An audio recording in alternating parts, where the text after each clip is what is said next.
교과목 강의 계획 설명은 방금 마쳤습니다.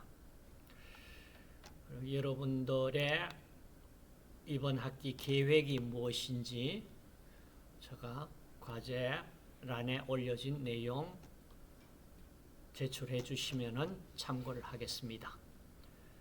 그 다음 우리가 공중보건이라는 용어를 많이 씁니다. 영어로는 퍼블릭 헬스입니다. 그러니까 한 개인이 아니고 퍼블릭 같으면은 여러 사람 집단 얘기겠죠. 그래서 공중 여러 사람의 건강을 사실 신경을 많이 써야 됩니다. 자, 이걸 어떻게 공중보건이라는 게 뭐냐? 자, 이렇게 정의를 했습니다. 보시면은 조직화된 지역사회 노력을 통해서, 그래 한 사람이 아니고 지역사회의 그 어떤 주민 전체를 얘기를 합니다. 이 사람들의 질병 예방하고 수명도 연장시키고 신체적, 정신적으로 아주 좋은 상태를 만들어 줄 수 있는 어떤 기술, 과학이랄까? 자, 이걸 우리가 공중보건이다. 학을 붙인다면 공중보건학 이렇게 이름을 부릅니다. 자, 개인 한 사람 한 사람이 아니고 아주 지역사회 주민들 전체를 대상으로 해서 어떻게 하면은 이렇게 수명도 또 건강하다는 게 뭐냐? 신체적으로, 정신적으로 다 건강해야 건강한 상태잖아요. 자, 이걸 우리가 그렇게 되도록 노력을 해야 될 것이다. 그래서 지금 공중보건에 대한 여러 가지 지역 사회 전체 주민을 대상으로 공중보건이 역할을 감당한 것이 어디에 치료보다는 예방에 중점을 두고 예방의 중점 치료는 벌써 아픈 상태 병적인 상태에 들어가 버리잖아. 그거 들어가기 전에 예방에 중점을 두는 학문이다. 공중보건이라는 것이 예방에 어떻게 하면은 치료를 받아야 될 상태에 이르지 않을까? 그게 중요한 거잖아. 아프고 나서 원상태 회복한다는 거 굉장히 어려워요. 그래서 아프기 전에 예방할 수 있다면 가장 좋겠죠. 자, 이걸 다루는 학문이 공중보건학이다. 공중보건학문이다. 그럼 여기에서 공중보건학문에서도 특히 조직적인 지역사회 공동노력을 통해서 질병 예방, 수명 연장, 신체적, 정신적 효율 증진을 위한 하나의 기술적 내용, 이걸 또 과학이라고 이름을 붙인다면은 이런 내용 또 담아야 되고, 그 다음 환경위생, 전염병 관리, 보건교육, 질병 조기 진단 및 예방을 위한 또 어떤 조직화된 의료, 그 다음 간호사업, 사회보장제도, 이런 것들도 망라해서 여기에 들어가야 됩니다. 그리고 세 번째 공중보건의 궁극적인 목적은 바로 앞에서 얘기했듯이 치료 중심이 아니고 미리 질병 상태에 이르기 전에 예방이 목적이다. 자, 이런 내용을 다 담고 있는 하나의 내용으로 공중보건 이런 용어를 우리가 쓰고 있다. 자, 그다음 그럼 이제 사람이 건강하게 우리가 건강을 유지를 해야 된다. 그럼 건강 그런데 건강이 뭐냐? 자, 이걸 뭔가 정의를 좀 하고 가자. 이 정의를 한 건강에 대한 정의가 WHO의 1948년에 한 정의를 우리가 자주 인용을 합니다. 건강하다는 게 뭐냐? 자, 이렇게 정의를 합니다. 자, 단순히 질병이 없거나 허약하지 않는 상태만을 의미하는 것이 아니고 육체적, 정신적, 사회적 안녕이 완전한 상태. 자, 육체적, 정신적, 사회적 안녕을 이루고 있는 그런 상태를 우리가 건강하다 이렇게 건강한 상태다라고 정의를 하자. 그럼 이제 문제는 이게 무슨 말이냐? 좀 더 쉽게 얘기를 해주라. 그죠? 그것이 바로 지금 얘기하는 자, 건강 개념에서 우리가 이런 용어를 많이 씁니다. 자, 사회적으로 안녕하다. 지금 육체적, 정신적 안녕은 정신적으로 건강하다. 이거는 어느 정도 우리가 감이 오는데 사회적으로 안녕하다. 이거는 무슨 뜻이냐? 이 설명을 좀 해달라. 그 얘기예요. 자, 어떻게 설명을 했냐 하면 이겁니다. 자, 사회적 안녕은 영어로는 social well-being. well-being은 우리가 많이 들어봤어. 그죠? 영어로 well-being이고 이게 우리말로 안녕이다는 얘기예요. 그러면 사회적 안녕은 social well-being이라고 이름을 붙여뒀는데 자, 이게 어떤 상태냐 하면은 자, 복지제도나 복지 상태를 의미하는 게 아닙니다. 사회적 안녕이라는 건 삶의 가치 실현을 위해 각자 나름대로 역할, 기능을 충실히 수행할 수 있는 능력 가지고 있는 그런 상태를 우리가 사회적 안녕이라고 이름을 부르자. 복지 잘 되어 있는 상태, 그게 사회적 안녕이 아니다 이 얘기입니다. 그러니까 각 한 사람 한 사람의 자기 나름대로의 어떤 역할 이런 것들 수행을 하려고 하는데 그 역할을 충실히 수행할 수 있는 상태, 이걸 사회적 안녕이라고 얘기를 하자 이 말입니다. 그래서 이제 건강하다는 얘기가 자, 어떻게 변천되어 왔냐? 결국에는 처음에는 건강하다는 건 우리 신체적으로 건강하면 건강하다 이렇게 생각을 했다는 얘기예요. 아, 신체적으로만 건강한 게 아니다. 그럼 이제 그 다음 나오는 것이 정신과 함께 신체와 정신이 함께 건강해야 건강하다. 이걸 심신이 건강하다 이런 얘기로 우리가 생각을 해왔는데 이제 더 나아가서 뭡니까? 신체, 정신적, 사회적 안녕까지 안녕까지 건강해야 건강하다 이 얘기입니다. 그러니까 WHO의 정의가 지금 얘기하는 신체적으로만 건강해가 건강한 건 아니다. 정신적으로만 건강한 것이 건강한 게 아니다. 신체적, 정신적, 사회적 안녕, 웰빙까지 갖춰야만 건강한 사회이다. 이 얘기입니다. 그럼 이제 좀 더 진행되면 어떻게 될까요?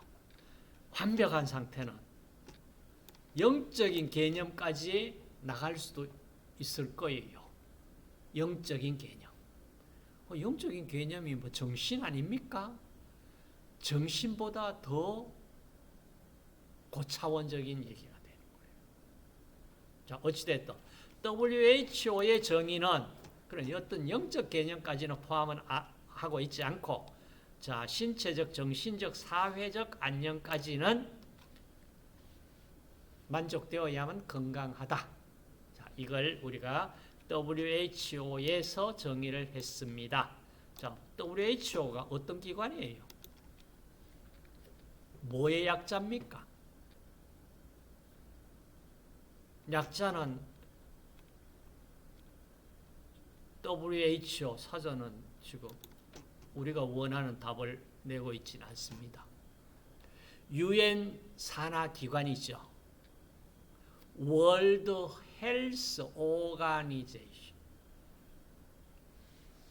우리말로 한다면 뭡니까? 세계 보건 기구입니다. 유엔 산하 세계 보건 기구의 건강의 정의. 자, 건강의 정의 좀 기억을 하시고, 그럼 이제 건강에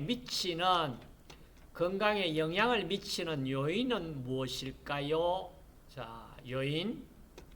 그리고 공중보건학과 비슷한 용어로 쓰이는 용어들이 뭐 여러 가지 있습니다. 뭐 위생학, 예방의학, 사회의학, 뭐 지역사회의학, 건설의학 뭐 등등 이런 공중보건과 비슷한 용어로서 쓰이는 경우도 있습니다.